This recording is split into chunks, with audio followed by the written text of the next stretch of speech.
101 টাকা কাবিনে বিয়ে করব। ও আপনার যিনি হাজবেন্ড হবেন উনি বললেন 101 টাকা কাবিনে বিয়ে করবে, এতে করে ভালোবাসা থাকবে নাকি? না তা জানি না, উনি বললেন যে আমি 101 টাকা কাবিনে বিয়ে করব। তখন কাদি সাহেব বলেন যে আপনি কি আমার সাথে মশকরা করছেন? আসলে আমি আমার এই কথাটা মানে কোন মিডিয়াতে এখন পর্যন্ত বলিনি, কখনোই বলিনি যে আসলে আমার খুব ছোটবেলায় বিয়ে হয়েছে, আমার পরিবার থেকে বিয়ে দেওয়া হয়েছিল। খুব ছোটবেলা বলতে ধরেন তখন আমি মেডিকেল কলেজে ফার্স্ট ইয়ার। ওকে, পারিবারিকভাবে হয়েছিল বিয়েটা? হ্যাঁ, মানে কি বলবো, এখন ভাবি যে হয়তো ওই কারণেই আল্লাহ আমাকে শাস্তি দিয়েছে যে আমি তার সাথে সংসারটা করতে পারিনি, এই জন্য হতে পারে। দেখেন আল্লাহ কিন্তু আমাকে ইশারা দিয়েছিল, আল্লাহ কিন্তু মানুষকে ইশারা দেয়, কিন্তু আমরা এত বোকা যে আমরা আল্লাহর ইশারাটা ধরতে পারি না। আসসালামু আলাইকুম প্রিয় দর্শক এবং শ্রোতা, আল্লাহ সর্বাবস্থায় আমাদের সবার মঙ্গল করুন সেই দোয়া এবং শুভকামনা জানিয়ে শুরু করছি লাইফের অন্যতম একটা এপিসোড। অনেকদিন পরে লাইফের একটা এপিসোড করছি। প্রথমে আপনি নামটা আপনার মুখে একটু বলেন, আপনার পুরো নামটা। আমার পুরো নাম হচ্ছে সাবরিনা শারমিন হোসেন মিষ্টি। সাবরিনা শারমিন হোসেন মিষ্টি, কিন্তু আপনাকে সাবরিনা নামে মোটামুটি সবাই ডাকেন, তাই কি? নাকি মিষ্টি নামে? মিষ্টি নামে। মিষ্টি নামে, আচ্ছা। বর্তমান বয়স যদি বলতে কোনো আপত্তি না থাকে? মেয়েদের তো বয়স বলা ঠিক না, কিন্তু আমার গেস্টের সবাইকে আমি বয়স বলতে বলি। আপনার আপত্তি থাকলে আমি চাইবো না আপনি বলেন, কিন্তু ইটস লাইক বয়স তো বয়স, এটা নিয়ে আসলে গোপন করে করাটা কি বা কোনো? মেয়েরা সবসময় বয়স গোপন করতে চায়, আমিও সেই দলে। Okay fine. সো আপনার জন্ম জেলা কোথায়? আমি ঢাকা ধানমন্ডিতে আমার জন্ম। ধানমন্ডিতে আপনি বড় হয়েছেন? না, আমার জন্মের পরপরই উইদিন 1 ইয়ার আমি চলে যাই নেদারল্যান্ডসে। হ্যাঁ, ওখানে আমার আব্বু হচ্ছে এমএস করেন, পিএইচডি করেন, তো অনেক বড় একটা সময় আমার ওখানে কেটেছে। ওকে, বাবা কি করতেন? গভর্নমেন্ট জব করতেন, সরকারের অতিরিক্ত সচিব হিসাবে উনি রিটায়ার করেছেন। ওকে, কয় ভাই বোন ছিলেন আপনারা? আমরা 2 বোন। 2 বোন ছিলেন, আপনি বড়? ওকে, শুনি। আসলে আমার শৈশব সম্পর্কে আছে না যে অনেকেই বলেন যে যদি শৈশবের দিনগুলো ফিরে পেতাম, কিন্তু আমি শৈশবের কথা চিন্তা হলে ওরা ভয় পেয়ে যাই না, আমি কোনোদিন শৈশবে ফিরতে চাই না। কেন? কারণ আমার শৈশবটা অনেক বোরিং, মানে শুধু পড়া পড়া পড়া ছাড়া আমার শৈশবের কোনো স্মৃতি নাই। মানে এমন কিছু নাই যে আমি এটা মানে মেমোরাইজ করে খুব খুশি হব বা ভাল লাগছে, এরকম না। আমাদের সময়কার বাবা মা তারা হচ্ছে যে স্কুলের বেতন যেমন দিতেন সেরকম আবার বেতও চালাতেন, মানে বেত এবং বেতন একসাথে চলতো। তো যেমন ধরেন যদি ক্লাসে টপ করা না যায় তাহলে কিন্তু নতুন বছরের বই পাওয়া যাবে না, হ্যাঁ, কারো কাছে পুরান বই এনে সেটে নিয়ে হয়তো চলতে হবে, এরকম অবস্থা। তো খালি পড়া পড়া পড়া ছাড়া আমার শৈশবে তেমন কোনো মনে করতে পারি না যে খুব আনন্দ ঘন কিছু করেছে বা কোথাও বেড়াতে যাওয়া। এমনকি কেউ কোনো ফ্রেন্ডস যদি কোনো কারণে মানে কলোনির যদি কোনো কিছুর কারণে আসতো, তাতেও আবার আব্বা তাকে ধমক দিয়ে বিদায় করে দিত। তোমার কি কোনো পড়াশোনা নাই, তুমি আমার মেয়েকে ডিস্টার্ব করতে আসছো? ওকে, সো মেয়ের কারণে হয়তো একটু বেশি কনজারভেটিভ ছিলেন বাবা? হ্যাঁ, মানে আমার বাবা খুবই কনজারভেটিভ ছিল। আমার পড়ার ব্যাপারে আমার আব্বা খুবই সিরিয়াস ছিলেন সবসময়। কারণ যেহেতু আমাদের কোনো ভাই নেই, হয়তো উনি মানে তার ছেলে নেই এই একটা অতৃপ্তি হয়তো তার বড় মেয়ের মধ্যে দিয়েই হয়তো উনি এটা ই করতে চাচ্ছিলেন, এই জন্য খুব বেশি পড়াশোনার উপরই ছিল। আর আমি এত পড়তাম যে আমাকে বছরে 2 সেট বই কিনতে হতো, কারণ হচ্ছে বইগুলো ঝুরঝুরা হয়ে যেত। ওকে, স্টুডেন্ট হিসেবে কেমন ছিলেন? স্টুডেন্ট হিসেবে ফাটাফাটি। কোথায় কোথায় পড়েছেন একটু ধারাবাহিক হয়ে যায়? এরপর তো যে নেদারল্যান্ডস থেকে যখন ফিরলাম তখন কোন ক্লাসে ভর্তি হলেন? তখন আমি 7-এ। ক্লাস 7 এসে ভর্তি হলেন। তো নেদারল্যান্ডস থেকে এসে ক্লাস 7-এ বাংলাদেশের এরকম একটা পরিবার। বাবা কোন মন্ত্রণালয়ে ছিলেন ওই সময় দায়িত্বে? তখন আব্বা এসেছিলেন, তখন আব্বা ইয়ার দিতেছিলেন। ওকে, মানে আমার এত ভালো মনে নাই, তখন আসলে এইসব মন্ত্রণালয়ের বিষয়গুলা বা এগুলো আমি অত ভালো বুঝতাম না। আর আমার আব্বা ছিলেন অ্যাডমিন ক্যাডার।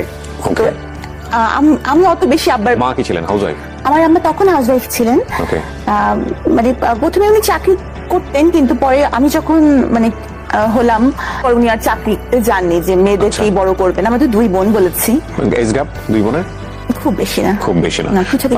মা কি করতেন? মা কি পড়ার মধ্যে রাখতেন বাচ্চাদেরকে, ঠাকুর পড়াশোনা? না, যে বাবা একটু কঠিন হলে মা একটু নরম স্বভাবের হয়। আমার বাবা মা দুইজনই সমান তালে কঠিন। মানে কোথাও গিয়ে আর ধরেন কোনো কারণে আমার আব্বা বকা দিচ্ছেন, তখন আমার আম্মু এমন ভাব করবে যে কিছু শুনতেই পাচ্ছেন না, মানে উনি যে আসবেন বাঁচাতে তা কিন্তু না। মানে দেখা যাবে যে বাবা মা দুজনই সমান তালে শাসন করেছেন। তবে আমি মনে করি যে খুব বেশি শাসন করাটা আসলে ভালো না, কারণ বাবা মার সাথে একটু বন্ধুত্বপূর্ণ সম্পর্ক হলে অনেক কিছু শেয়ার করা যায় বা অনেক কিছু মানে ভয় থেকে যদি বাচ্চারা বাবা মাকে কিছু না বলে তাহলে সেটার ইম্প্যাক্ট কিন্তু ভালো হয় না। এই জন্য আমার মনে হয় যে শৈশবে বাবা মার এই যে একটা, আর মানে ওই সময় আমাদের সময়টা বাবারা চাইতেন যে একটা ভয়, এবং আমার মনে হয় যে বাবারা বোধহয় সেটা এনজয়ও করতেন, যে সন্তানরা তাকে ভয় পাচ্ছে, শ্রদ্ধা করছে এরকম। কিন্তু আসলে ভয় জিনিসটা কিন্তু দূরত্ব তৈরি করে। হ্যাঁ, তো এই কারণে দেখা গেছে যে আমি কিছু হয়তো মনে কিছু আসলেও সেটা বাবা মার সাথে শেয়ার করতে পারতাম না। আর যারা একটু ভালো স্টুডেন্ট হয় তাদের সাধারণত কিন্তু বন্ধু কম থাকে। হ্যাঁ, তো ওরকম বন্ধু আমার ছিল না ক্লাসে। বাবা মাও যদি বন্ধু না হয়, ক্লাসেও যদি বন্ধু না থাকে, তাহলে কি এটা একটা কষ্টেরই ব্যাপার। তো টাইম পাস করতেন কিভাবে? তবে ডায়েরি লিখতাম। ওই লেখালেখির যে সেই যে একটা সেটা কিন্তু ওখান থেকে বোধহয় শুরু, যে নিজের কথাগুলো একটু লিখে রাখা। ওকে ওকে। এসএসসি রেজাল্টও খুব ভালো ছিল, মানে আমি দুটো মিলিয়ে হাইয়েস্ট নাম্বার নিয়ে সলিমুল্লাহ মেডিকেল কলেজ ভর্তি হই। হাইয়েস্ট নাম্বার নিয়ে দুটো মিলিয়ে বলতে মানে এসএসসি এবং ইন্টার এসএসসির নাম্বার মিলিয়ে আমার নাম্বার ছিল হাইয়েস্ট। ওকে। মানে যারা আমরা সলিমুল্লাহ মেডিকেল কলেজে ভর্তি হয়েছিলাম। আর 1.7 এর জন্য আমি ঢাকা মেডিকেল কলেজে হইনি। ওকে। তো আমার আম্মুর খুব ইচ্ছা ছিল যে আমি ডক্টর হই, কারণ একবার একজন ডক্টরের কাছে গিয়ে আম্মু খুব মানে আম্মু যেটা বলেন আর কি, একটু কষ্টকর একটা পরিস্থিতির শিকার হয়েছিলেন। হ্যাঁ, মানে মোটামুটি তখন আমি প্রচন্ড অসুস্থ। তো আম্মু তখন আমাকে নিয়ে নেদারল্যান্ডস থেকে ফিরেছেন, ডক্টরসের খুব রুড ব্যবহার আম্মু পেয়েছিলেন। তো তখন আম্মু বলেন যে ডাক্তারে যদি এমন হয় তাহলে মানুষ কোথায় যাবে, তাহলে আমার মেয়েকে আমি ডাক্তার বানাবো এবং তার ব্যবহারটা হবে সবার সাথে খুব নরম, ফ্রেন্ডলি। এবং তো আমি আমার জীবনে, আমি জানি না মানুষ কি ভাববে, তবে আমি আমার জীবনে খুব চেষ্টা করেছি যে মানুষের সাথে ওরকম, আমার রোগীদের সাথে নরম ব্যবহারটাই করার। সো আপনার মা টার্গেট করে, আপনার বোনও কি ডাক্তার হয়েছেন? না। ওকে। তো আপনি সলিমুল্লাহ মেডিকেল কলেজে পড়লেন, এমবিবিএস ওখানে কমপ্লিট করলেন, রাইট? ইন্টার্নশিপ করার পর আপনার স্পেশালিটি কোন দিকে গ্রো করলো? ভেবেছিলাম আমি গাইনি অ্যান্ড অবস নিয়ে পড়বো, তো আমি সেটা নিয়ে পড়া শুরু করলাম। তো এফসিপিএস পার্ট 1 করার পর আমি ট্রেনিং করলাম, কিন্তু পরে আমার মনে হলো যে না, আমি আসলে এমন কিছু করব যেটা সবার জন্যই চ্যালেঞ্জিং। কার্ডিয়াক সার্জন, ছেলে হোক বা মেয়ে, সংখ্যায় কম এবং পড়াটা কঠিন, এবং এজন্যই আমি কার্ডিয়াক সার্জারিতে সুইচ করব। তখন আমি আবার এফসিপিএস পার্ট 1 করলাম কার্ডিয়াক সার্জারিতে, করে ট্রেনিং করলাম। ট্রেনিং করে আবার যখন রেসিডেন্সি প্রোগ্রাম করা হলো বঙ্গবন্ধুতে, তখন আমি রেসিডেন্সি প্রোগ্রামে ঢুকলাম। ওকে। এটা হচ্ছে মানে এমএস কোর্স, 5 বছরের, পুরোটা সময় ওখানে ইনভলভ থাকতে হবে।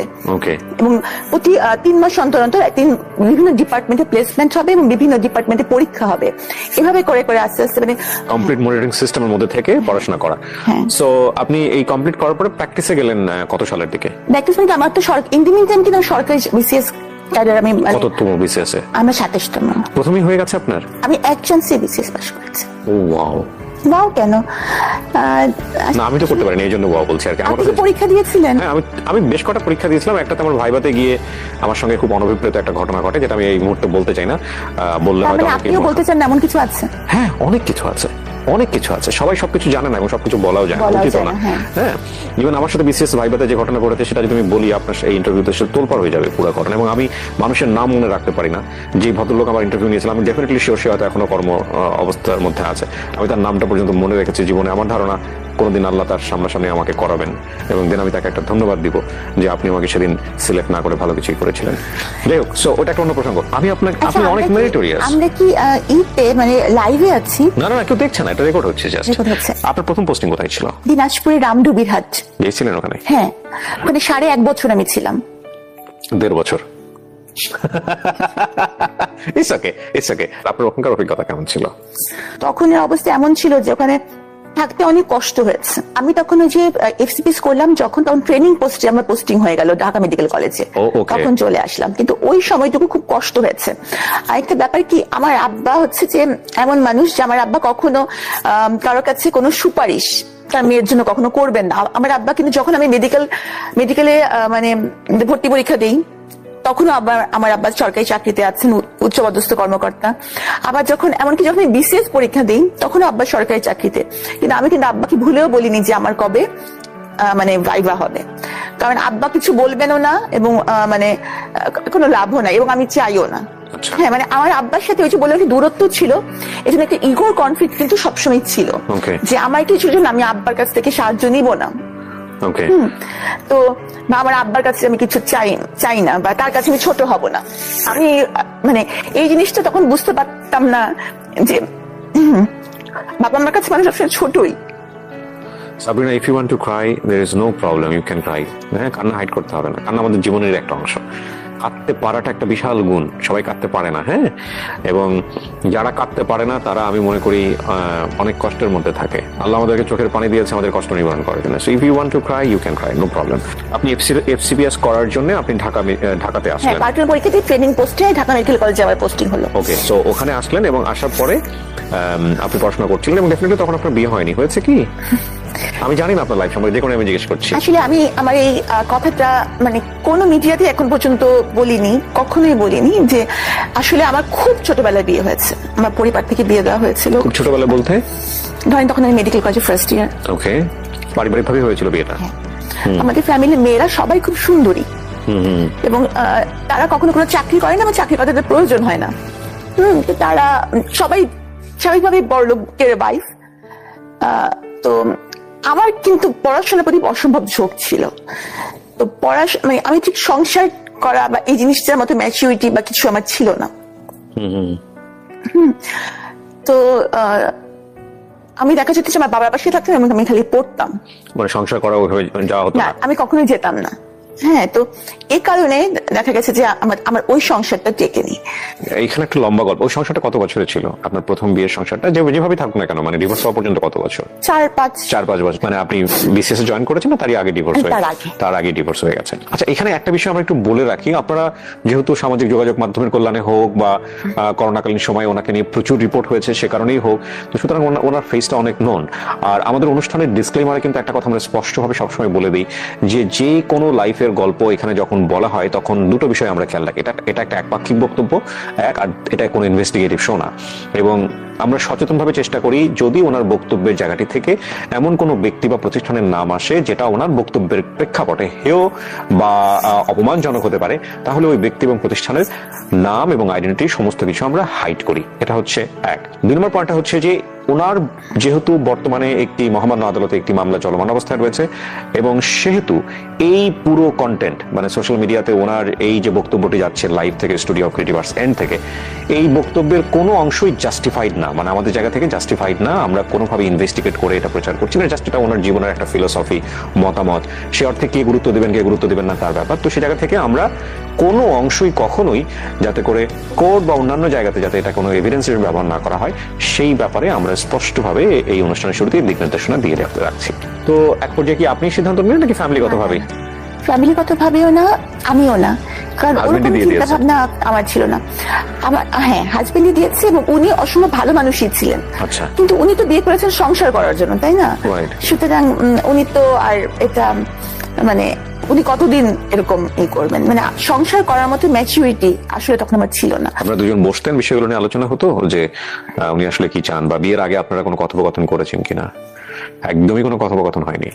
বাবার জায়গা থেকে এত বড় ভুল হতে পারে? এত শিক্ষিত একজন মানুষ। না, উনি তো আমার বাবা তো মানে আমি বললাম মানে আমার প্রথম হাজবেন্ড যিনি ছিলেন উনি তো অনেক শিক্ষিত। কিন্তু বাবা তো নিশ্চয়ই বিয়েটা অ্যারেঞ্জ করেছেন বা মা তো, তো ওনারা তো নিশ্চয়ই মেয়ের মেন্টালিটিটা জানতেন বা অতটা মানে বিশাল দূরত্ব, আসলে মানে বিশাল দূরত্ব তো বলতেই হবে, এতটা জানতেন না। কারণ আমার বাবা মা যাকে আমার জন্য ঠিক করেছিলেন বা বাবা মা করেছিলেন ওনারাই আসলে রাইট ছিলেন।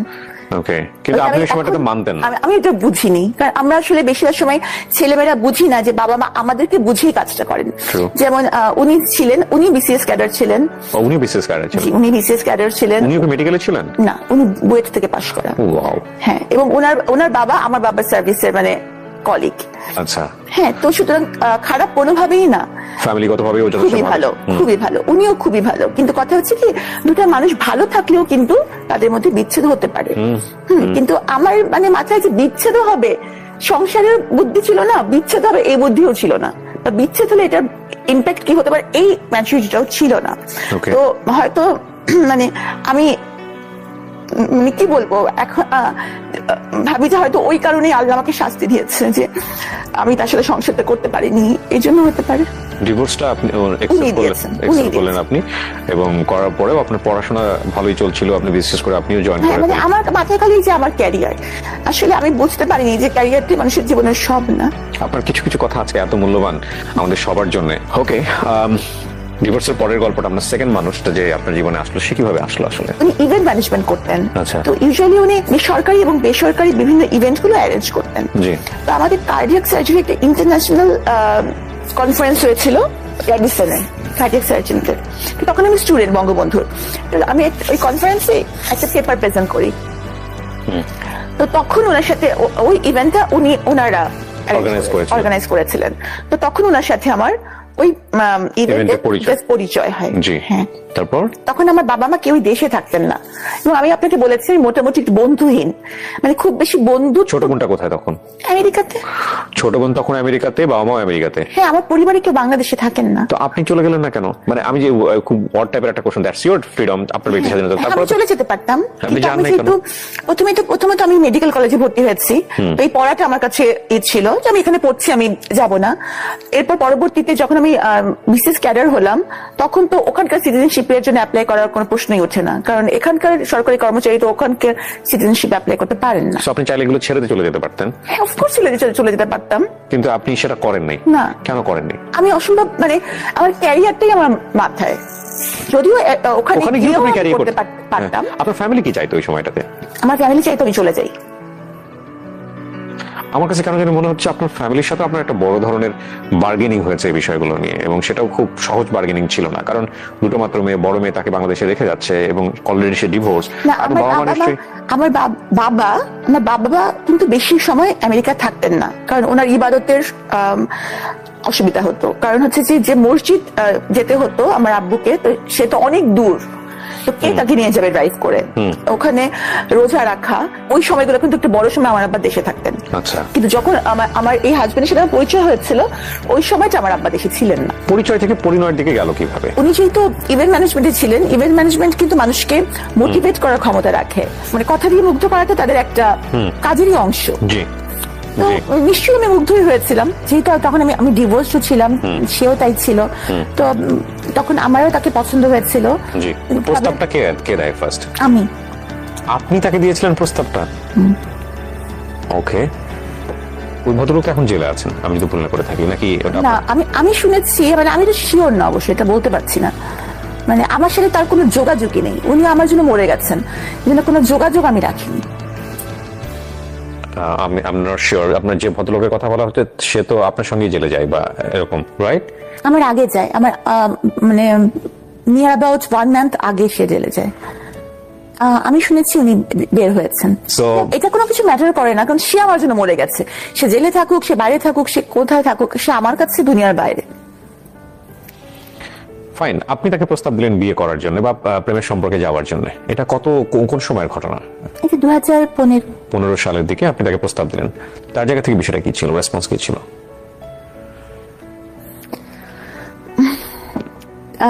তাহলে বিয়ের ঘটনাটা বলতে হবে। হ্যাঁ প্লিজ, আমি তো শোনার জন্য অপেক্ষা করছি, বলেন না। আমি ভাবছিলাম যে কোনো সম্পর্কই আসলে মানে আমাদের মাথায় যে আমরা একটু পুরান কালের মানুষ, বিয়েটাই আমাদের কাছে মানে জাস্ট ফ্রেন্ড তো টাইপের, এটা তো তখন না আমাদের। তো বিয়ের কথাটা আমি বলেছি যে তাহলে আমরা বিয়েই করব।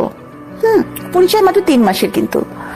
হ্যাঁ, তো আর আব্বা আম্মাকে তো বলা যাবেই না, আব্বা আম্মা দেশেও নাই, আর আমার আব্বা আম্মা কখনো এই বিয়েতে জীবনেও রাজি হবে না, জীবনেও না। তো আমি বললাম, তো উনিও বলেন যে হ্যাঁ ঠিক আছে। তো ওনার কিছু আত্মীয় স্বজন, আবার আমার ফ্রেন্ডসরা ছিল, বান্ধবীরা মেডিকেল কলেজের। বিয়ের দিন তো আমার ওরা হলুদ লাগালো, তো হলুদ লাগানোর পর সেদিনই সন্ধ্যাবেলা বিয়ে হবে, এরকম একটা। মানে ওইভাবে ওনার ফ্যামিলি ইনফর্ম ছিল না যে আপনাকে বিয়ে করতে? ওনার ফ্যামিলিরও কেউ খুব একটা এখানে থাকে না। মানে ওই সময়টা থেকে আপনি ওনার সম্পর্কে খুব ভালো করে জানতেন আগাগোড়া? হয় নাকি এত মেরিটোরিয়াস একটা মেয়ে? আসলে কিছু কিছু জায়গায় পড়াশোনা করে সব দিক দিয়ে খুব একেবারে মানে সবাই এটাই বলে যে হ্যাঁ সে ডাক্তার, সে কেন এটা জানবে না বা বুঝবে না, কিন্তু সবসময় কি এটাই যে আমি আপনার সঙ্গে একমত, কিন্তু আমি আমার দর্শকদেরকে ইনফ্লুয়েন্স করতে চাই না বিষয়ে। আমি ব্যক্তিগতভাবে আপনার সঙ্গে একমত। কেন একমত বলছি, যে মানুষজন বলে না, গুরুজনরা বলে না যে প্রেম একটা বোকা, প্রেম অন্ধ করে দেয় মানুষকে, প্রেম একটা ইলিউশন। জীবনে কখনো কখনো এই জিনিসটা চরম পর্যায়ে সত্য, এবং সেটা আমরা ধাক্কা না খাওয়া পর্যন্ত আসলে বুঝতে পারি না। এবং এই ধাক্কাটা কারো কারো জীবনে খুব অল্প সময় চলে আসে, আবার কারো কারো জীবনে খুব লম্বা সময় পরে আসে। বাট এই ধাক্কা কারো জীবনে না আসুক সেটার জন্য আবার এটা ঠিক যে এই ইলিউশন থেকেও অসংখ্য ভালো ঘটনার জন্ম হয় পৃথিবীতে, তাই না?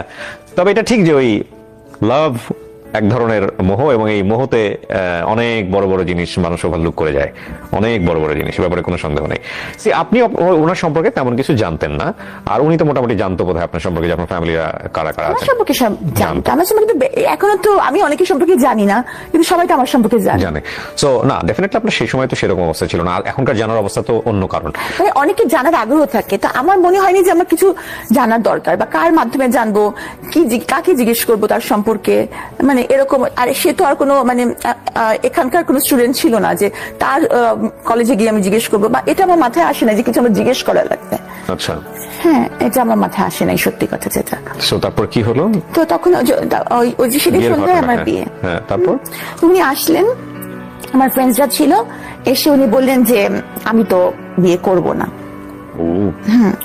তখন আমার মনে হলো যে কি, মানে এটা কেমন কথা, মানে আমার ফ্রেন্ডসরা আমাকে হলুদ লাগাইছে যে আমার বিয়ে হবে, আর অলরেডি কিন্তু আমার একটা বিয়ে, আমার জীবনে এরকম একটা ঘটনা আছে। ওনার লাইফে কি এরকম কিছু ছিল আপনার মতো?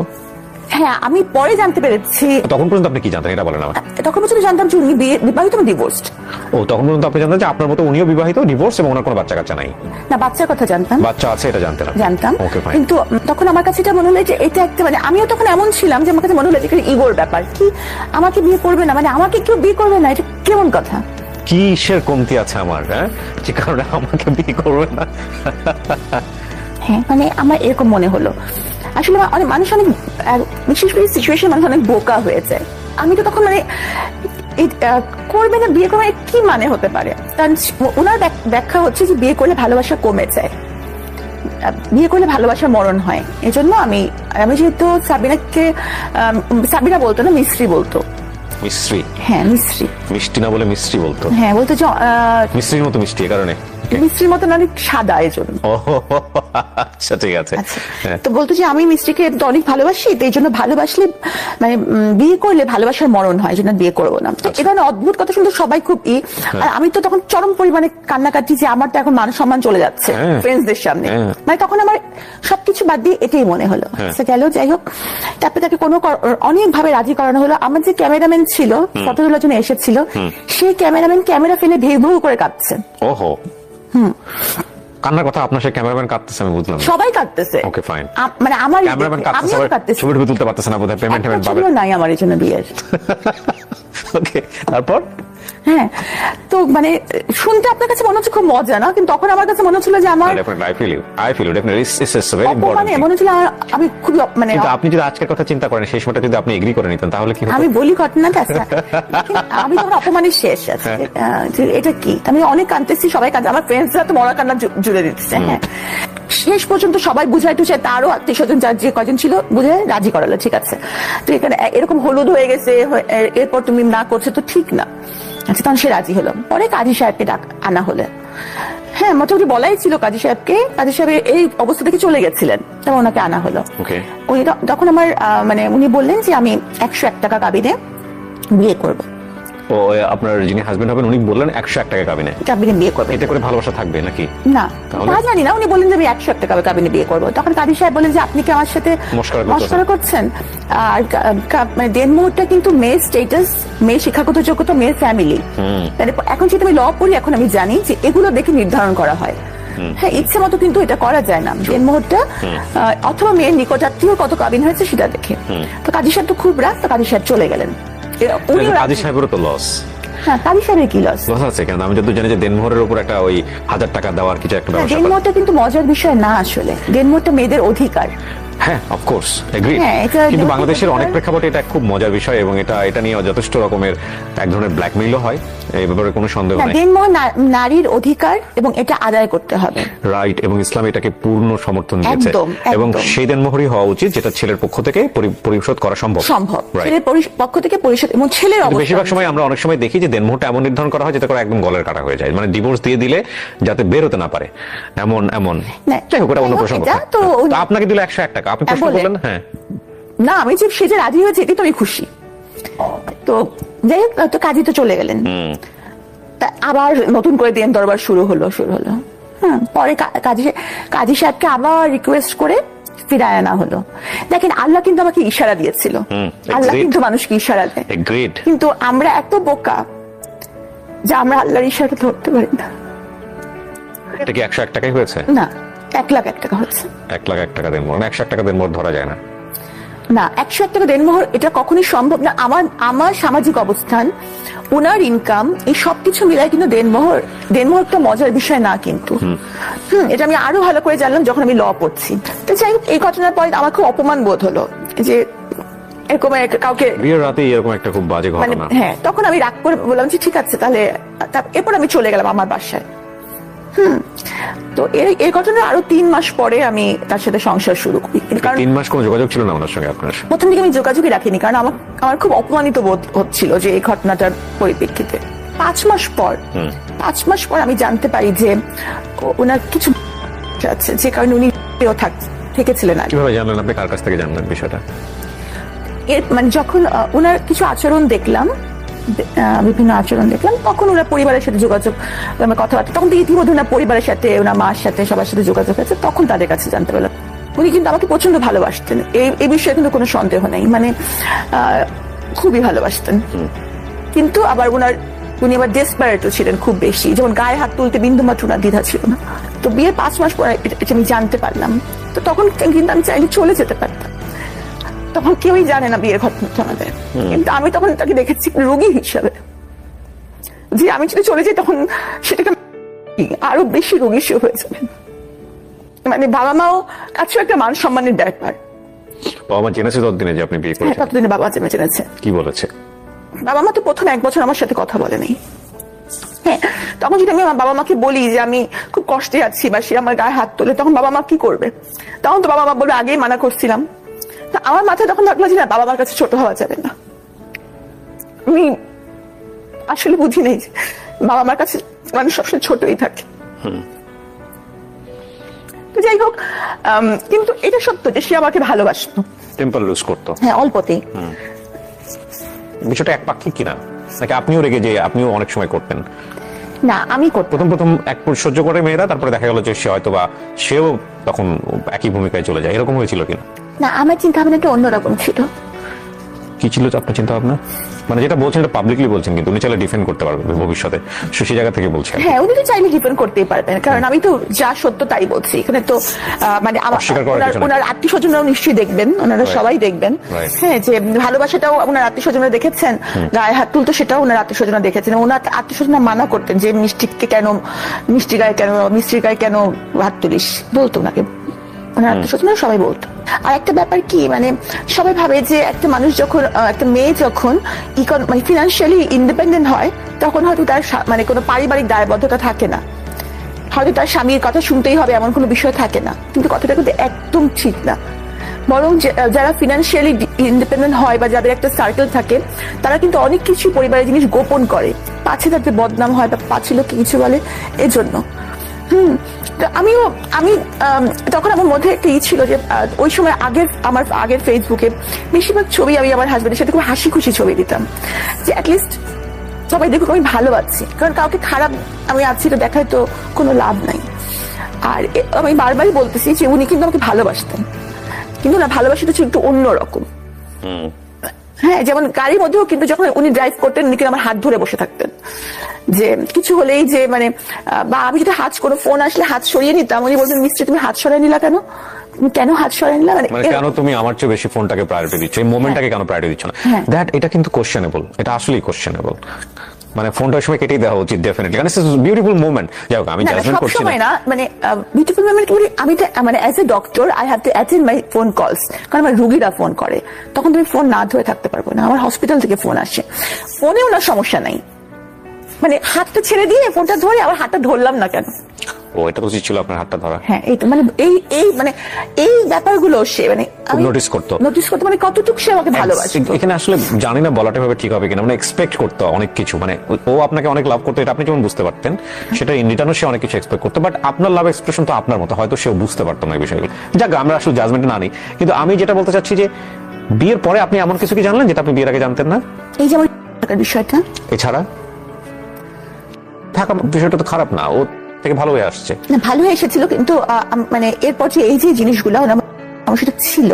এবং দেখা গেছে যে এই পুরো 5 বছরে কিন্তু উনি ওষুধ খেয়েছেন, আমি ওনাকে রেগুলারই মানে উনি ট্রিটমেন্টেই ছিলেন। কিন্তু আপনার মেডিকেল ভাষায় এটাকে আপনি খারাপ বলবেন না, একটু খারাপ না, এই জন্য আমি তাকে ছেড়ে যাইনি। ওকে, এই জন্য আমি তাকে ছেড়ে যাইনি, কারণ আমি জানতাম যে আমার সাপোর্ট তার দরকার। কারণ যে কোনো কিছুতেই সে বলতো মিস্ত্রি আমার এই সমস্যা, তুমি কিছু একটা করো।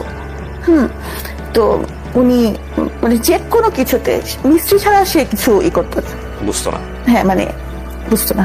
তো তারপরে কি হলো, মানে এই ধরনের একটা ঘটনা কেন আসলো 2020 সালে বোধহয়, না কি হয়েছিল বলেন তো? আসলে ব্যাপারটা হচ্ছে কি যে উনি কিন্তু আগেই মানে মানে ইভেন্ট ম্যানেজমেন্টের কাজগুলো করতো, তো উনি এই করোনার কাজটা নিয়েছিলেন। তো করোনার কাজটা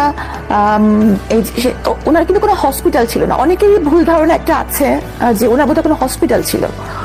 উনি কিন্তু ইভেন্ট ম্যানেজমেন্ট করতেন, মানে বুথ বানিয়ে স্যাম্পল কালেকশন করতেন, এতটুকুই ওনার পারমিশন ছিল। ও বুথ বানিয়ে বিভিন্ন স্যাম্পল কালেকশন করে কার কাছে পাঠাবে তাহলে সে? এটা পাঠাবেন যে সরকারি যে এগুলো যে যারা টেস্ট করেন সেখানে, তার তো কোনো টেস্টের কিন্তু বুথ বানিয়ে যে স্যাম্পলটা কালেক্ট করবেন উনি, এটা কি অনুমতি ছিল? হ্যাঁ, এটা অনুমতি ওনার ছিল। আচ্ছা, এটা কি সরকার থেকে অনুমতি দিয়েছিল? হ্যাঁ। আচ্ছা, তারপর তো এই যে ওনার অ্যাডমিনিস্ট্রেটিভ ব্যাপারগুলো, এগুলো কিন্তু আসলে আমি খুব একটা বুঝি না। কারণ উনি কিভাবে ওনার ম্যানেজমেন্টটা চালাবেন, উনি তো আগে থেকে ম্যানেজমেন্ট করেন, এই জিনিসগুলো কিন্তু আমার মাথায় ঢোকে না। অনেকে হয়তো ভাবেন যে সাবিনা ডাক্তার, সাবিনা এগুলো ভালো বুঝছেন, কিন্তু ম্যানেজমেন্টের ব্যাপারটা যে সব ডাক্তাররা বুঝবেন এটা কিন্তু ঠিক না। তো আমি ওনাকে বলতাম যে তুমি এই ব্যাপারগুলো খুব একটা জানো না, তাহলে তোমার এই কাজটা নেওয়ার দরকারটা কি? কিন্তু উনি স্বাভাবিকভাবে আমার কথা শুনতেন না, মানে কাজের ব্যাপারে উনি আমার কথা শুনতেন না। হ্যাঁ, আর ওনার একটা কমপ্লেক্স সবসময় কাজ করতো। উনি ভাবতেন যে আমি যেহেতু কার্ডিয়াক সার্জন, আমি হয়তো একটু মানে একটু বেশি হচ্ছে কিনা, বা মানে একটা ইনফিরিটি কমপ্লেক্স আমাদের ছিল। ও সামহাউ মনে করতো যে আপনার পজিশনটা ওর উপরে চলে গেছে, সো হ্যাঁ, এটা মনে করতেন, যে কারণে উনি এমন কিছু করতে চাইতেন যেটা অনেক বড় কিছু। আপনি কার্ডিয়াক সার্জন হিসেবে প্র্যাকটিস করেছেন কত বছর? করার সুযোগ হয়েছে? 5 বছর। হৃদয় কাটাকাটির কাজ হয়েছে? জি। আপনি করেছেন? হ্যাঁ। না, আপনার এই এত ইমোশন, এত মানে আপনি যেভাবে কাঁদছেন, তাতে আপনার এই হৃদয় কাটাকাটি করতে খারাপ লাগে না? আমি শুধু অড কোশ্চেন করে ফেললাম। না, আমার তখন পুরো অন্যরকম লাগে, একদম অন্যরকম। মানে কি বলবো, মানে ওইটাই আমার সবচেয়ে বড় প্যাশন ছিল। কার্ডিয়াক সার্জারি করাটাই আমার সবচেয়ে বড় প্যাশন ছিল। ভুল মানুষ চুজ করে জীবনে যে কত বড় ক্ষতি হতে পারে, এটা আমি বলছি না যে উনি জীবনে ভুল মানুষ চুজ করেছেন, এমন হতে পারে যে ওনাকে চুজ করেছে তার জীবনে হয়তো উনি ভুল মানুষ। হ্যাঁ, এটা হতে পারে, এটা আমি অস্বীকার করছি না, তাই না? হয়তো উনি যদি সাধারণ কোনো, যেমন ধরেন যে আমি যদি কোনো প্রোগ্রামে উনি নিয়ে যেতেন, যদি কোনো প্রোগ্রামে, তো দেখা যেত যে সবাই সাবিনার সাথে কথা বলতে চায়, হ্যাঁ, বাস আমাকে কিছু একটা প্রশংসা করে বলতে চাই, করতে চায়। তো তখন দেখা যেত যে ওনাকে ছোট করে কথা বলে। হ্যাঁ, মানে আমার সামনে ওনাকে ছোট করে কথা বলছে, এর জেদটা আমার উপর আসতো ঘুরে ফিরে। বাসায় এসে আমাকে কথা শুনতে হতো, বকা শুনতে হতো, বা এরকম। তো হতে পারে আমি হয়তো এই জন্যই ওনার জীবনে ভুল, উনি যদি একটা সাধারণ মেয়ে বিয়ে করতেন তাহলে ওনারও হয়তো এরকম ঘটতো না। সো কি হলো সাবরিনা, এরপরে ওই স্যাম্পলগুলো উনি কালেক্ট করতেন, তারপর? তো ওই ম্যানেজমেন্টে কিন্তু উনি করতেন ওনার লোকজন নিয়ে। হ্যাঁ, এবং আমার কিছুটা মানে কিছু ইস্যুস নিয়ে আমার কাছে ওনার ঝামেলা হচ্ছিল। তো এই কারণে আমি কিন্তু ওই সময়টা আমার বাবার বাসায় থাকতাম, আমি কিন্তু ওখানে থাকতাম না। তো তখন থেকে আমাদের মধ্যে একটা বিশাল বড় গ্যাপ, এই করোনার পরবর্তী সময় থেকে। তো একবার উনি ওই যে তিতুমির কলেজে বিপদে পড়লেন, তখন উনি আমাকে ফোন দিলেন রাত্রিবেলা। তখন আমার মামি কিন্তু আমার বাবার বাসায় বললো, মিস্ত্রি আমি অনেক বিপদে পড়েছি, সেখানে অনেক মারামারি হচ্ছে। তখন আমি ছুটে গেলাম, কারণ আমার মধ্যে সবসময় ছিল যে উনি কিন্তু পুরাটা সময়, আমি বললাম যতদিন আমি সংসার করেছি পুরাটা সময় এই যে ওষুধ খেয়েছেন, মানে উনি একটু মানে নিয়ার ওনার ছিল। তো আমি সবসময় ওনাকে এভাবে দেখেছি যে ওর যেন কোনো বিপদ না হয়। উনি ডাকলে, উনি আমার হাজবেন্ড, উনি বিপদে পড়েছেন, সেটি তুমি যাওয়াটাই কি আমার অপরাধ ছিল? নাহলে আমি কোনো কোম্পানির চেয়ারম্যান না, কারণ জেকেজি হচ্ছে একটা ব্যক্তি মালিকানাধীন কোম্পানি, প্রোপ্রাইটারশিপ কোম্পানির কোন চেয়ারম্যান বলে পোস্ট থাকে না, থাকতে পারে না। তারপরেও সবাই জানে জেকেজির চেয়ারম্যান আমি, যদিও এখানে চেয়ারম্যান বলে কোনো পোস্ট থাকা সম্ভব না। সবাই জানে সাবিনাই সব করছে। তো আমি ভাবি যে সবই আল্লাহর ইচ্ছা, আমার কারাগারে যাওয়াটা হয়তো আল্লাহর ইচ্ছা। তিতুমিরে যাওয়ার পর আপনি কি দেখেছেন? আমি কিছু দেখিনি আসলে। হ্যাঁ। ঋতুবিদে যাওয়ার পরে ওখানকার যে স্বাস্থ্যকর্মী ওরা বললো যে আমাদের উপর মানে হামলা হয়েছে। তো আর স্বাভাবিকভাবে কি আমি যেহেতু মেডিকেল রিলেটেড, আমার কাছে মনে হবে যে স্বাস্থ্যকর্মীরা সঠিক বলছে, থাকে না মানুষ জাজমেন্টাল হয়ে যায়। তো আমার কাছে আমি সত্য মিথ্যা যাচাই না করে আমার মনে হলো যে ওরাই বুঝি সত্য বলছে, এখানে যে সত্যের বাইরে অন্য কিছু থাকতে পারে এটা আমার মাথায় আসেনি। এটাই তখনই হয়তো মিডিয়া আমাকে দেখেছে যে আমি ওখানকার কিছু জেগেজির কিছু, কিন্তু আসলে আমি কিন্তু তখন আমার বাবার বাসায় ছিলাম। আর আমি বলবো না যে আমার যে কিছু করেছে বা রিপোর্ট এগুলো কিন্তু আমার জানা নাই, কারণ এই ম্যানেজমেন্টটা টোটালি ওনারা দেখতেন, এখানে আমার দেখার কোনো সুযোগ নাই। হ্যাঁ, জেকেজি হচ্ছে কি Jobeda Khatun general health care, সেটাও কিন্তু আমার হাজবেন্ডের দাদির নামেই, মানে পুরোটা জিনিসই ওনাদের, সেখানে আমি শুধুমাত্র ওনার ওয়াইফ হিসাবে 3টা বছর। আপনাকে অ্যারেস্ট করা হলো তাহলে কোন ইস্যুতে? মিডিয়া ওখানে ওই সময়টাতে কি নিউজ করে ফেলো, আর ওই সময়টাতে উনি এটা তো আসলে আপনারাই ভালো জানেন, যেহেতু চলমান মামলা, এই বিষয়ে আমি কিচ্ছু বলতে চাই না। আমি শুধু এটাই বলবো, আমার পক্ষ থেকে এটাই বক্তব্য যে আপনার সঙ্গে আপনার হাজবেন্ডকে একসাথে অ্যারেস্ট করা হয়েছে? না, উনি আমার 1 মাস আগে অ্যারেস্ট হয়েছেন, অলমোস্ট 1 মাস আগে। আচ্ছা, তো অ্যারেস্ট হয়ে গেলেন এবং সেটা হচ্ছে ওই ফ্রড কেসের জন্য, আলটিমেটলি করোনা টেস্টের যে ফ্রড কেসটা, তাই কি? জি। ওকে, 1 মাস পরে আপনি এটা কি আপনার হুট করে অ্যারেস্ট হয়ে গেল, না তার আগে থেকে আপনি বুঝতে পারছিলেন যে আপনাকে অ্যারেস্ট করা হতে পারে? আমি বুঝতে পারিনি। কেন? মানে আমি তো মানে একটা মানুষ কেন বুঝতে পারবে তাকে অ্যারেস্ট করা হবে? মানে আমি যদি এটার কিছু হতাম। ওনাকে যখন মামলাটা করা হচ্ছে সেই মামলার এজাহারে কি ছিল?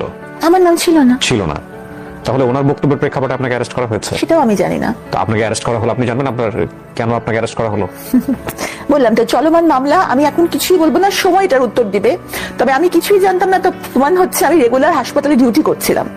কোন হাসপাতালে সেটা? জাতীয় বিদ্যুৎ ইনস্টিটিউট, সরকারি হাসপাতালে। জি। তারপর তো আমি যদি বুঝতেই পারতাম তাহলে তো আমি এত ইজি লাইফে থাকতেই পারতাম না। রেগুলার হাসপাতাল করা বা এগুলো করা আমি করতাম, আমি তো পালিয়ে যেতে পারতাম, আমার কাছে আমার পাসপোর্ট ছিল।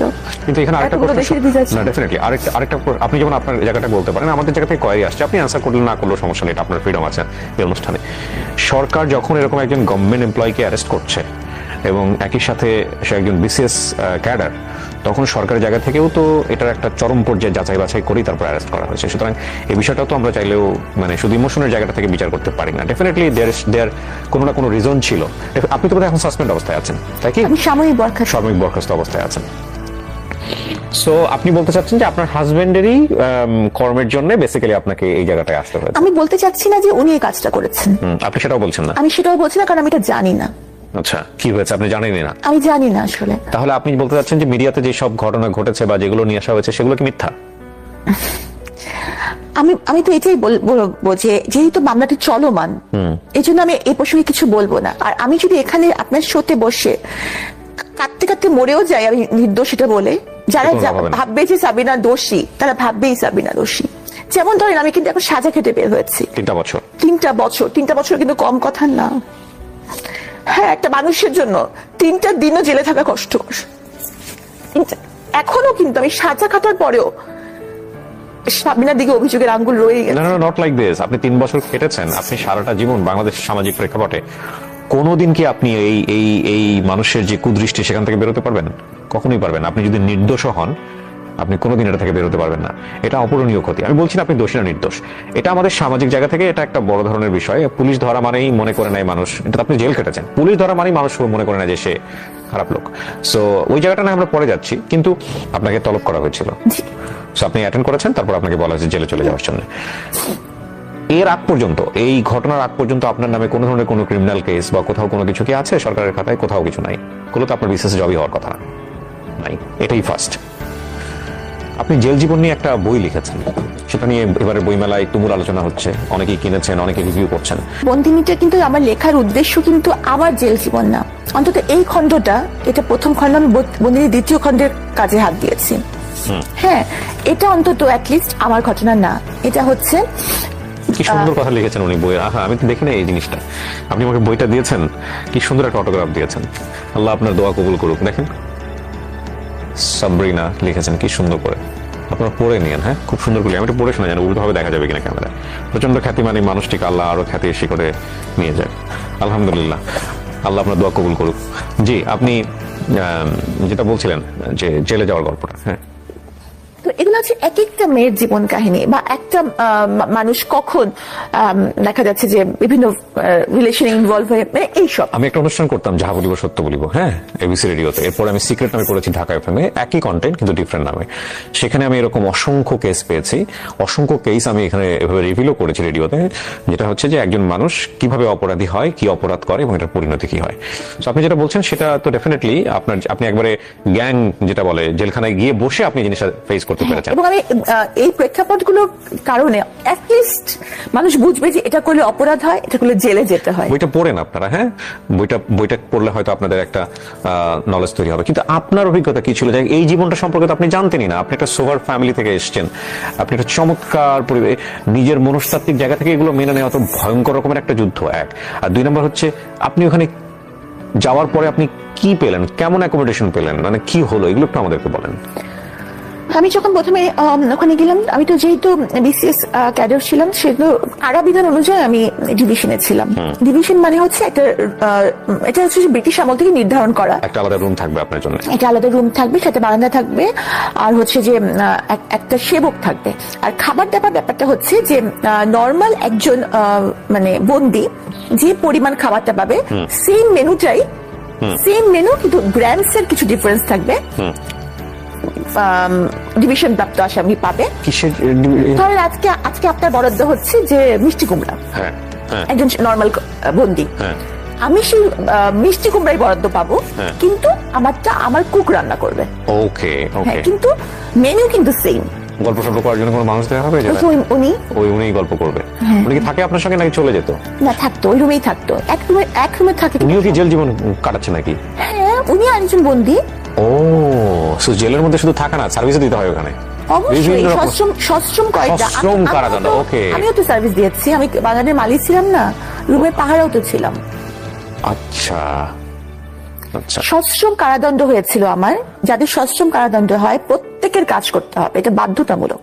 বিভিন্ন রকমের কাজ করতে হয়, এক একজনকে এক একটা, এটা কারা কর্তৃপক্ষ নির্ধারণ করে কাকে কোন কাজটা দিবেন। আচ্ছা, এটা নিজের ইচ্ছা মতো বেছে নেওয়ার সুযোগ নেই। ডেইলি লাইফটা কি ছিল? প্রথম তো খালি বলতাম যে আল্লাহ, আমি মরে গেলাম না কেন, মানে এতটা অপমান আমি নিতে পারছিলাম না। আর একটা মেয়ে যখন কোনো মামলায় সম্পৃক্ত হয়, তো সেই মেয়েটার ব্যক্তিগত জীবন, তার চরিত্র, তার বয়ফ্রেন্ডের সংখ্যা, তার চলাফেরা, তার লিপস্টিকের কালার এমন ভাবে আলোচিত হয় যে সেটা এতটাই ভয়ঙ্কর যে তার জীবন তো জীবন, তার বাবা মার জীবন ধারণ করাটাও কঠিন হয়েছে। আপনি জেলে বসে এগুলো বুঝতে পারছিলেন যে আপনাকে বাইরে নিয়ে কি হচ্ছে? আইডিয়া পাচ্ছিলেন কিছুটা? কিছুটা তো বটেই। কোনো মেয়ে যদি কোনো যৌন হয়রানির ভিকটিম হয়, তখনও কিন্তু তার চরিত্রের দিকে অঙ্গুলি নির্দেশ করা হয়েছিল, হয় যে তার চলাফেরায় নিশ্চয়ই কোনো দোষ আছে। তাহলে চিন্তা করেন যে যেখানে আরেকটা নারী মামলায় সম্পৃক্ততার অভিযোগে অভিযুক্ত হয়, তার চরিত্র নিয়ে কত কথা উঠতে পারে।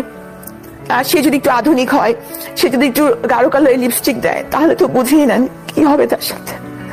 তার জীবন তো দুর্বিষহ হয়, তার বাবা মার জীবনটাও শেষ।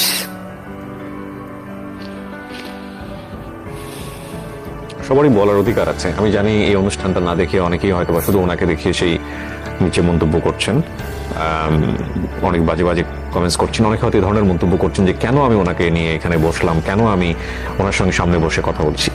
আমি একটা কথা বলি, আমি ওনার সম্পর্কে তেমন কিছু জানতাম না। উনি বইমেলায় বইটা নিয়ে প্রতিদিনই কোনো না কোনোভাবে বিভিন্ন কন্টেন্ট ক্রিয়েটরদের যারা আছেন তাদের কাছে বাইট দিচ্ছেন, সেগুলো আসছে, স্ক্রল করে দেখছি। একটা বাইট আমাকে খুব টাচ করে, সেটা হচ্ছে উনি নর্মালি বলছেন যে ভাই, আমি তো জেল খেটে বের হয়েছি, আমি তো আইন আদালত আমার বিচার করছে, আমাকে তো নর্মালভাবে বাঁচার সুযোগ দেন, আমি তো সমাজের 8-10 জন মানুষের মতো মানুষ, আমার তো নর্মালভাবে বাঁচার সুযোগ আছে। এই লাইনটা আমাকে খুব ক্যাচ করে। এবং তারপরে আমার এক ছোট ভাই রনি, ওকে আমি বলি, যেহেতু বইমেলাতে থাকে সবসময়, আমাকে বলি যে আমি ডক্টর সাফিনার ইন্টারভিউ করবো, আমি ওনার সঙ্গে একটু কথা বলবো, ওনাকে ব্যবস্থা করো। রনি ওনার সঙ্গে কথা বলে ওনাকে আজকে এখানে নিয়ে এসছে। আমি আসলে শেষের দিকে এসে কিছু কথা বলবো আজকের অনুষ্ঠান নিয়ে। আমি ডেফিনেটলি ওনার জন্য কোনো সাফাই গাইবো না, এবং উনি অপরাধ করেছেন কি করেননি সেটার বিচার কোর্ট করবেন। কিন্তু আমার মনে হয় যে প্রত্যেকটা মানুষকে স্বাভাবিকভাবে বাঁচার যে ক্ষমতাটা, সেটা আমাদের প্রত্যেকের জায়গা থেকে প্র্যাকটিস করা উচিত।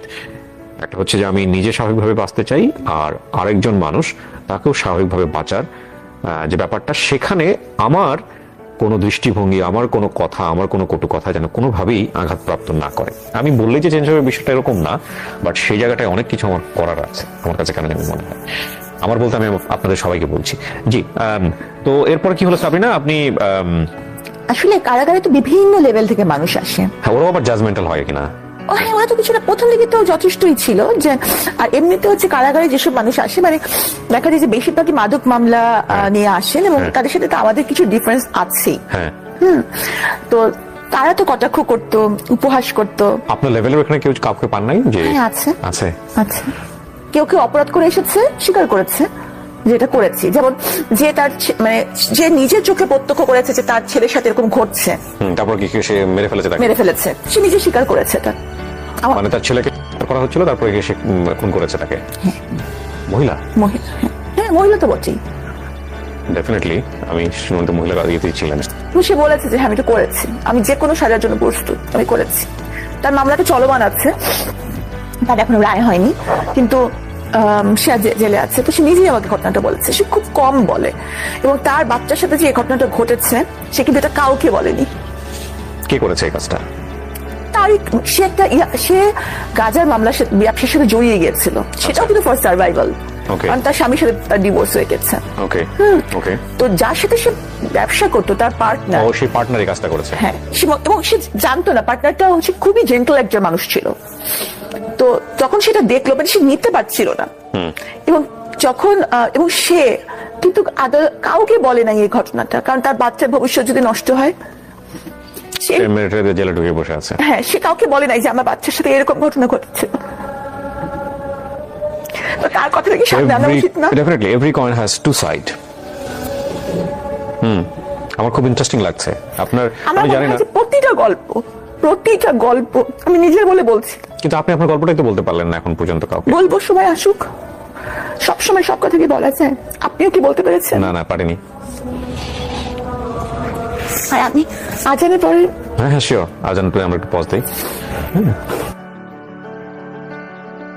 জেলার বিভিন্ন রকমের কথা বলছিলেন, এবং আপনি বলছিলেন যে আপনার একটা সময় হলে আপনি বলবেন, আপনারটা এখন আপনি বলবেন না।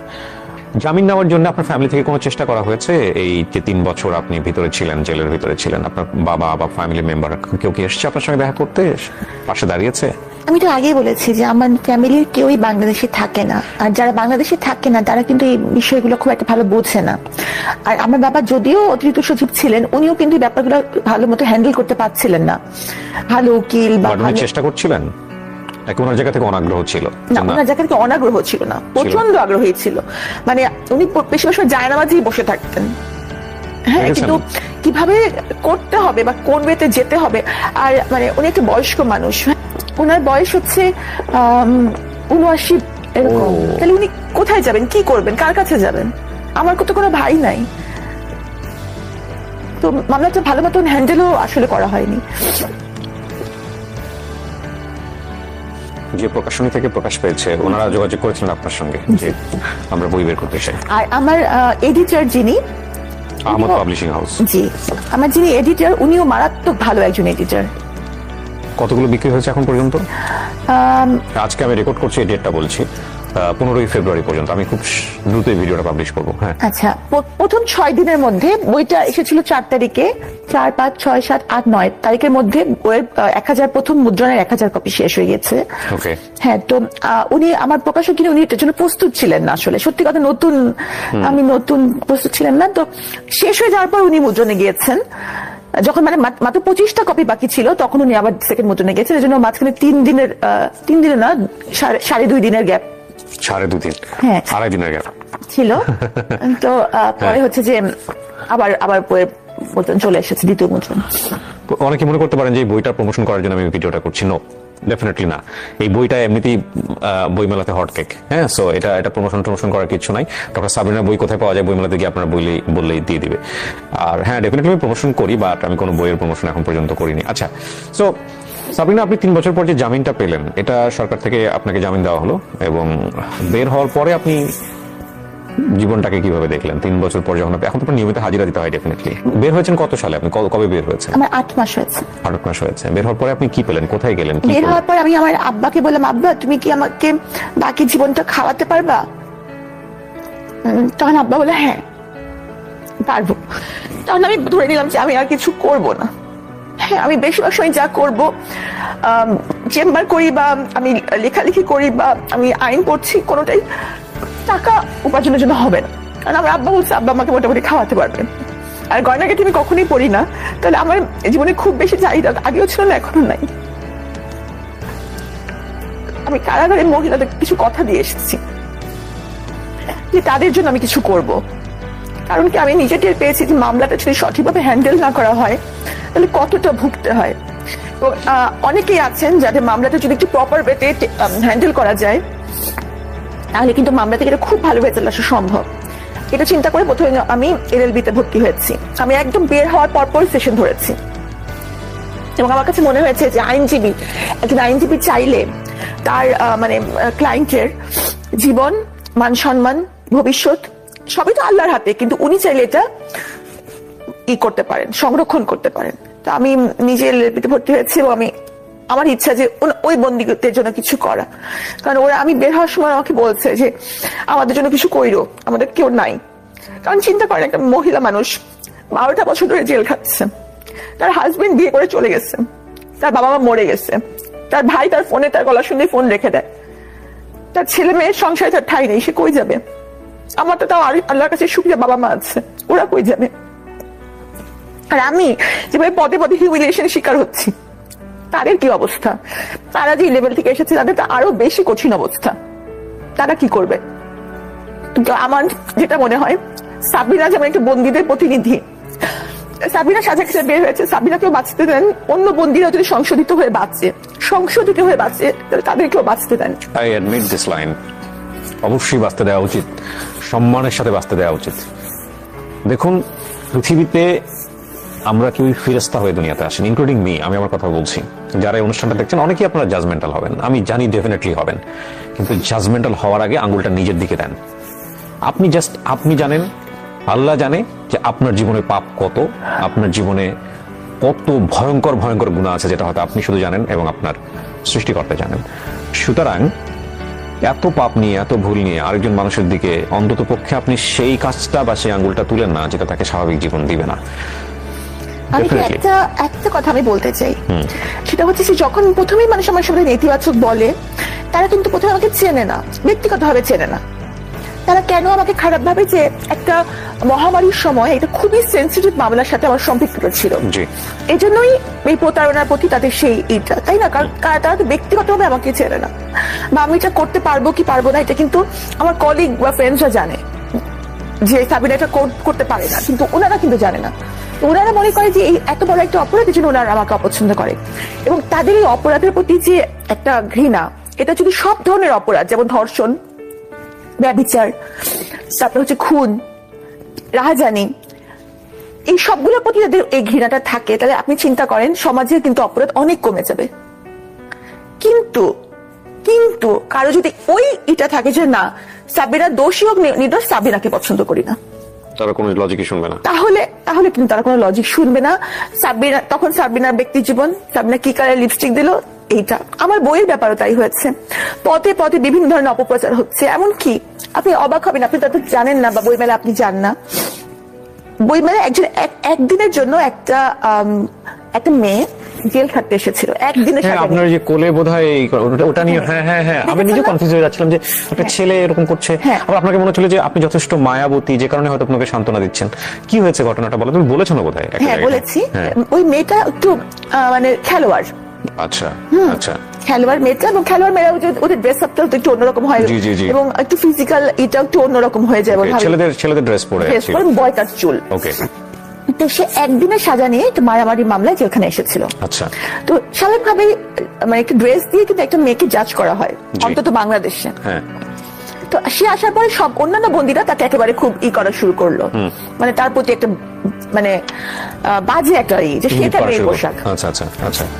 তো সে এসেছে, বুঝতে পারছে না যে খাবো কি, খাবারও ধরে নাই সে, মানে খাবার ধরার কিন্তু একটা সিস্টেম আছে ওখানে, যে সময় খাবারটা ডিস্ট্রিবিউট করা হয় ওই সময় কিন্তু আপনাকে আপনার একটা টিনের থালা বাটি থাকবে, সেখানে আপনি খাবারটা নিতে হবে। আপনি যদি না নেন, তারপর কিন্তু বাকি সময়টা আপনার কিন্তু কোনো খাবার নাই, আচ্ছা, মানে খাইলে খাও, না খাইলে না খাও। না, খাবার সবাই নেয়, কারণ ওখানে কিন্তু এমন না যে আমি দোকানে গেলাম আর খাবার কিনে চলে আসলাম যখন তখন, তার তো না। তো সে খাবার ধরতে বুঝতে পারেনি, আর অন্য বন্দীরা তাকে সাহায্য করছে না। আচ্ছা, তো সেই সে খেলে বাসায় ফিরছিল, ওই সময় সে তার সাথে হয়েছে, সে জেলে চলে আসছে। ওই সময়টা থেকে এই কারাগারে পর্যন্ত প্রায় 24 ঘন্টা সে না খেয়ে আছে। আচ্ছা, সে কাঁদছিল। তা আমি তাকে যখন কয়েদি রুমে ডেকে নিয়ে আসলাম, তো কয়েদি রুমেও তেমন কোনো খাবার নাই, আমার কাছে ছিল একটু মুড়ি আর 2টা কলা, ওকে আমি দিলাম।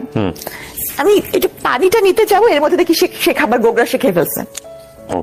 মানে she was so much hungry. Right. তারপর পানি দিলাম, পানি খেলো, পানিও তার কাছে ছিল না, সে কিন্তু পানিও খায়নি। আচ্ছা। তো ওই যে সেটা কৃতজ্ঞতা বোধ, এটা কিন্তু নর্মাল মানুষ রিয়েলাইজ করতে পারবে না। মানুষ ভাবে যে এক বেলা না খেলে কি হয়, কিন্তু ওই মানে ওইখানে একটা অ্যাটমসফিয়ার, কারাগারের একটা ভয়ানক অ্যাটমসফিয়ারে এরকম একটা জিনিস কিন্তু মনে রেখেছে, সে কৃতজ্ঞ। যদিও আমরা বেশিরভাগ মানুষই কৃতজ্ঞ না। মানে কোরআন শরীফে আল্লাহ বলেছেন, এত নিদর্শন দেখার পরেও তবুও কি তারা কৃতজ্ঞ হবে না? কৃতজ্ঞতা প্রকাশ করো না। হ্যাঁ, তো তার মানে মানুষের মধ্যে বেসিক এটাই হচ্ছে কৃতজ্ঞ।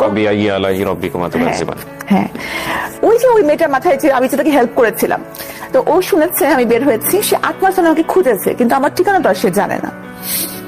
তো যখন এই মানে গণমাধ্যমে এসেছে, আমি বই মেলায় আসছি বা বই বার হয়েছে, তখন সে খুঁজে খুঁজে মেলায় এসেছে। তখন সে, আপনারা দেখেছেন যে সে এসেছে বা আমাকে কৃতজ্ঞতা জানাচ্ছে, ওইটাকে মানুষ যদি বলে যে সেটা একটা ছেলে বা তার সাথে আমার কোনো সম্পর্ক, এটা রটনা করা হয়েছে, হ্যাঁ, তাহলে সেই অপপ্রচারকে আপনি কিভাবে দেখবেন? এটা একটা বড় সমস্যা আমাদের জায়গা থেকে। তবে এটা ঠিক যে মানুষের এই জাজমেন্ট করার জায়গাটা বন্ধ করার কোনো সুযোগ নাই। মানুষ জাজমেন্ট করবে, ন্যাচারালি করতে চায়, কিন্তু আপনি যে অভিজ্ঞতার মধ্য দিয়ে যাচ্ছেন, সেটা একটা মেয়ে হিসেবে আমাদের সামাজিক প্রেক্ষাপটের জায়গাটা থেকে, মানুষ হিসেবে জায়গা থেকে আমি বলতে পারি সেটা খুবই ভয়ানক একটা জায়গা।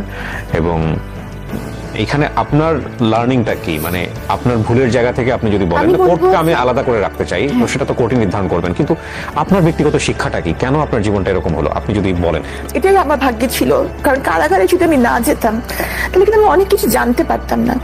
আর আমার বাবা মা আমি কিন্তু নতুন জন্ম হয়েছে আমি মনে করি, তো আমার বাবা মার এইটা স্থানটা আমি কারাগারে গিয়ে বুঝতে পেরেছি। মানে তারা যে আমার লাইফের জন্য এতটা জরুরি, তাদের ছাড়া যে আমার জীবন চলবে না, এটা আমি কিন্তু আগে উপলব্ধি কোনোদিনও করি নাই। ওখানে গিয়ে আমি করেছি, এবং প্রতি সিজদারে বলতাম যে আল্লাহ আমাকে তাড়াতাড়ি জামিয়ে দাও, শুধু ওনার কাছে ফেরত, মানে আমি যেন তাদের সেবা করতে পারি, কি যেটা আমি আগে করি নাই।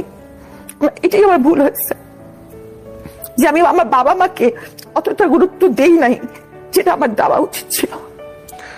আপনার সেকেন্ড হাজবেন্ড যিনি, ওনার সঙ্গে কি ডিভোর্স হয়ে গেছে? আমি তো বলেছি যে উনি আমার জন্য মরে গেছেন একদম। মানে ডিভোর্স, দেখবেন যে ডিভোর্সের পরেও কিন্তু মানুষের সম্পর্ক থাকে, কথাবার্তা বা অনেক কিছুই থাকতে পারে, এবং ডিভোর্সের ক্ষেত্রে দেখা যায় যে দুটা মানুষ ভালো হলেও ডিভোর্স হয়, কিন্তু উনি আমার কাছে একদম মৃত। কি কারণে মরে গেল উনি আপনার কাছে? এই যে আমার চোখের পানির জন্য তাকে ক্ষমা করা যায়, কিন্তু আমার বাবার চোখের পানির জন্য, আমার মায়ের চোখের পানির জন্য তাকে ক্ষমা করা যায় না। কারণ উনি কিছু করুক না করুক, এই পরিস্থিতিটা জন্য তো উনিই দায়ী, যার কারণে আমাকে এই পর্যন্ত আসতে হলো। তার জায়গাতেও তো একটা এক্সকিউজ থাকতে পারে, সেও তো বলতে পারে যে না আমিও কিছু করিনি, আমি নিজে। সে হয়তো কিছু করেনি, কিন্তু আমি তো একেবারেই কিছু করিনি। তাহলে আপনি তাকে এক্সকিউজ করছেন কেন? পরিস্থিতিটা তো তার কারণে, মানে এই যে করোনার কিছু পরিস্থিতিতে যদি তার না হাত থাকে, লাইক হাজবেন্ড যদি কোনো কারণে, আমি বলছি না আপনার হাজবেন্ড দোষী না নির্দোষ, কিন্তু আপনি যে কারণে বলছেন তাকে মরে যাওয়ার কথাটা, সেই জায়গাটাই আমি একটু জাস্ট কোয়ারি থেকে বলছি যে এই পরিস্থিতির জন্য যদি উনি না হয়ে থাকেন, দর্শক আপনারা প্লিজ এগুলোকে কেউ জাজমেন্টের জায়গা থেকে নিয়ে না, আমি ওনার ব্যক্তিগত জায়গাটাকে বের করার জন্য প্রশ্নটা করছি। সেটা হচ্ছে, যদি এই পরিস্থিতি আপনি যেভাবে ডিফেন্ড করলেন, বা আপনি যেভাবে করছেন কোর্টকে ডিফেন্ড, বা আজকে আপনি যে বিষয়ে যেভাবে নিজেকে নির্দোষ করার চেষ্টা করছেন, না আমি নিজেকে নির্দোষ করার জন্য এখানে আসিনি, না আমি আই এগ্রি, বা ধরেন আপনি পয়েন্টগুলো আপনি বলেনই নাই, তো এখন কথা হলো যে উনিও তো ওনার জায়গা থেকে বলতে পারেন এইভাবে, তো সেটাই যদি শেষ পর্যন্ত প্রমাণ হয়। উনি আমাকে তো দোষী কোনোভাবেই বলতে পারবেন না। উনি কি বলেছেন? না, উনি তো আমাকে দোষী বলতে পারবেন না, কারণ এটার মধ্যে আমার কোনো ইনভলভমেন্ট ছিল না। আর আরেকটা ব্যাপার হচ্ছে যে আমি তো এটা বলিনি যে, কিন্তু পরিস্থিতি তো উনারই উনার কারণেই তো এটার মধ্যে আমার সম্পৃক্ততা, না হলে এটার মধ্যে আমার সম্পৃক্ততার কোনো বিষয় নাই। কিন্তু হাজবেন্ড যদি বিপদে পড়েন, হাজবেন্ড যদি বিপদে পড়েন, সেই বিপদটা যদি তার নিজের ক্রিয়েট না করা হয়, ডেফিনেটলি হাজবেন্ডের ফ্যামিলি সেটা সাফার করে, এটাই তো স্বাভাবিক। হ্যাঁ, তো আপনি যদি আপনার হাজবেন্ডকে দোষী না বলেন, তাহলে ওনার কারণে যে আপনার যে সাফারটা হয়েছে সেটা তো আপনাকে অ্যাকসেপ্ট করতে হবে। কিন্তু এই যে 3টা বছর, সেই 3টা বছরে আমার বাবা অসহায়ের মতো উকিল খুঁজেছে। হ্যাঁ, হ্যাঁ, তাদের পরিবার থেকে কোনো সাপোর্ট বা তার কাছ থেকে কোনো সাপোর্ট আসে না। সে যদি আমার হাজবেন্ডই হয়ে থাকতেন, তাহলে এই 3-4টা বছরে আমাকে সাপোর্ট করার জন্য উনি কিছু করতেন না। আমার জন্য কে করবে? উনি তো নিজেও জেলে ছিলেন বোধহয়। হ্যাঁ, এমনও তো হতে পারে ওর ফ্যামিলির কেউ সাহস পান নাই বা কোনোভাবেই আগানোর চেষ্টা করেননি। বিষয়টা খুব সেন্সিটিভ হতে পারে। তো কেন? যাই হোক, আপনাদের ইন্টারনালি ভিতরে যেগুলো আছে সেগুলো নিয়ে আমরা নাই বা ঘাটলাম, কিন্তু আপনি বলতে চাচ্ছেন যে আপনাদের কাগজে কলমে কোনো ডিভোর্স হয়নি? না, ডিভোর্সের কাগজ আমি দিয়েছি আগেই দিয়ে দিয়েছেন। ওকে, আমরা একেবারে শেষের দিকে চলে এসেছি, কিন্তু আমার অনেক বেশি প্রেসটা থেকে গেল আজকের অনুষ্ঠানটা নিয়ে। দেখেন, আমি জানি না আপনি দোষী না নির্দোষ। আমার অনুষ্ঠানে আসলে আপনাকে আমি দোষী নির্দোষ সেটা প্রমাণ করার জন্য ডাকিও নাই। আমিও তাই চাই না। আমি শুধু মনে হয়েছিল যে আপনার সঙ্গে আমি একটু কথা বলতে চাই, একটু আমি শুনতে চাই গল্পটা। ডেফিনেটলি যেহেতু এটা চলমান অবস্থায় রয়েছে, কোর্ট মহামান্য আদালত যে রায় দিবেন সেই রায়ের প্রতি আমাদের বিশ্বাস করে সম্মান জানাতে হবে। এবং তবে এটা ঠিক, একটা মানুষ সমাজে জন্মগ্রহণ করার পরে, একটা পরিবারে জন্মগ্রহণ করার পরে সমাজ থেকে সে নেয়, পরিবার থেকে সে নেয়, রাষ্ট্র থেকে নেয়, তার পেছনে ইনভেস্ট করা হয়। সে একটা মেধা হয়ে সমাজে জন্মগ্রহণ করে এবং তারপরে সমাজকে সে কন্ট্রিবিউট করতে চায়। সেই জায়গাটায় যখন কোনো ব্যত্যয় ঘটে, তাহলে এই যে পুরো ইনভেস্টটা তার পেছনে হলো, এই ইনভেস্টটা তখন অপচয় হয়ে যায়। ডক্টর সাবরিনার মতো মানুষরা যখন কোনোভাবেই বিপদগ্রস্ত হন বা বিপদে পড়েন বা বিপথে যান, হ্যাঁ, আমি 3টা শব্দই রাখলাম এখানে, তখন দিন শেষে এটা আমাদের জন্য ক্ষতি। এখানে এটা একটা বিষয় যদি আপনি ব্রডার অ্যাঙ্গেলে চিন্তা করেন। আর দ্বিতীয়ত চিন্তা করার বিষয় আছে যে ব্যক্তি মানুষ হিসেবে যদি আমি চিন্তা করি, দেখুন, ভুল শুদ্ধ সবকিছু মিলিয়ে মানুষ, আমি অপরাধী, আপনি অপরাধী, কারো অপরাধে সাজা হয়, কারো অপরাধে সাজা হয় না, কেউ পাপ করে সাজা পায়, কেউ পাপ করে সাজা পায় না। কিন্তু কোনো মানুষ ওই যে বললো না যে প্রায়শ্চিত্ত করে এসে যদি সে সুন্দরভাবে বাঁচার জন্য সমাজে বাঁচতে চায়, তাহলে আমাদের যে সামাজিক দৃষ্টিভঙ্গির জায়গাটা, যে ও একবার জেল খেটেছে কিংবা ও যে একবার পাপ করেছে, এই যে দৃষ্টিভঙ্গি জায়গাটা থেকে তাকে আন্ডারমিন করা, এটা ভয়ঙ্কর রকম ভাবে অন্যায়। এটা মানবিক জায়গা থেকেও অন্যায়। আমি জানি না কারণ ওনার ফিউচার কি হবে, তবে এই কথাটাকে আমরা নিয়ে আজকের অনুষ্ঠানটা শেষ করতে চাই। এটা অবশ্যই তাকে সুন্দরভাবে বাঁচার রাইট দিতে হবে, রেসপেক্টের সাথে। 8-10টা মানুষ যেভাবে পায়, তার রাষ্ট্রীয় অধিকার, ধর্মীয় অধিকারও, ঠিক আছে? এবং যদি সে অনুতপ্ত হয়, যদি সে প্রায়শ্চিত্ত করে এবং যদি তার সাজা হয় হওয়ার পরে। আর যদি ভুলবশত, উনি যে কেসগুলো বলেছেন, ভুলবশত কাউকে পেনালাইজ করা হয়ে থাকে বা ভুলবশত কাউকে সাজা দেওয়া হয়ে থাকে, তাহলে এটার যে ক্ষতিপূরণ, এটার ক্ষতিপূরণ মনে হয় না দিন শেষে কেউ দিতে পারে।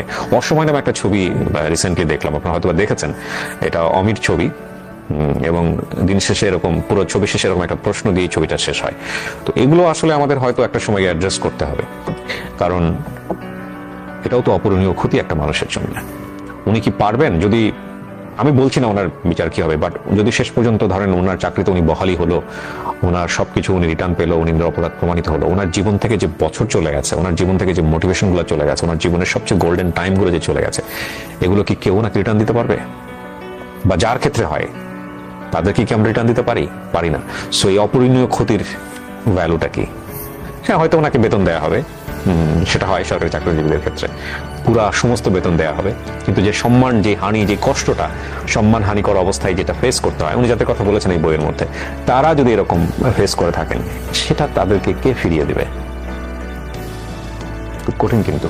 এবং সেই জায়গাটায় অন্তত সেই কাতারে আপনি নিজেকে সামিল করেন না, কারণ বিচারকের ক্ষমতা একমাত্র আল্লাহ, আর রাষ্ট্রীয়ভাবে তো রাষ্ট্রের নির্দিষ্ট একটা কাঠামো আছে, সুতরাং আমরা জাজমেন্টাল না হই, এটা হচ্ছে বিষয়। Sabina, thank you so much, আমার ভালো লেগেছে আপনার সঙ্গে বসে। হ্যাঁ, আপনি সারা জীবন এরকম মানবিক থাকেন, যতটুকু ভাবে নর্মাল লাইফ লিড করবেন, প্রায়শ্চিত্ত যদি করা হয়, ওই নর্মাল লাইফটুকুর প্রতি আমার জায়গা থেকে সবসময় আপনার প্রতি রেসপেক্ট থাকবে। কিন্তু আমারই হচ্ছে সব বন্দিনীদেরকে বাঁচতে দেন। এই বন্দিনী বইটা যখন মানুষ পড়বে, তখন জানবে যে কিছু কিছু মানুষ অনেক কষ্টে আছে, তাদের জন্য কিছু করার সুযোগ আছে। আমার তো বাবা মা আল্লাহর মতে আছে, তাদের কেউ নেই। শেষ করছি প্রিয় দর্শক এবং শ্রোতা, আজকের লাইফটা একটু অন্য রকমের। আমি আবারও বলছি, আমি ডক্টর সাবিনাকে এখানে জাজ করার জন্য আনিনি। আমার তার কথাগুলো শোনার খুব শখ ছিল। হ্যাঁ, আপনি কিভাবে নেবেন না নেবেন সেটা আপনার একেবারেই ব্যক্তিগত ব্যাপার। সে অপরাধী কি অপরাধী না সেটার বিচারকের হাতে থাকলো, এবং আমি তাকে এখানে নিরপরাধ প্রমাণ করার জন্য আনিনি। তবে বলার রাইট আছে সবার, এটা তার রাষ্ট্রীয় অধিকার। সেই জায়গা থেকে তাকে আমি বলার সুযোগ দিয়েছি। ভালো থাকুন আপনারা। শেষ করছি আজকের মতো। আসসালামু আলাইকুম।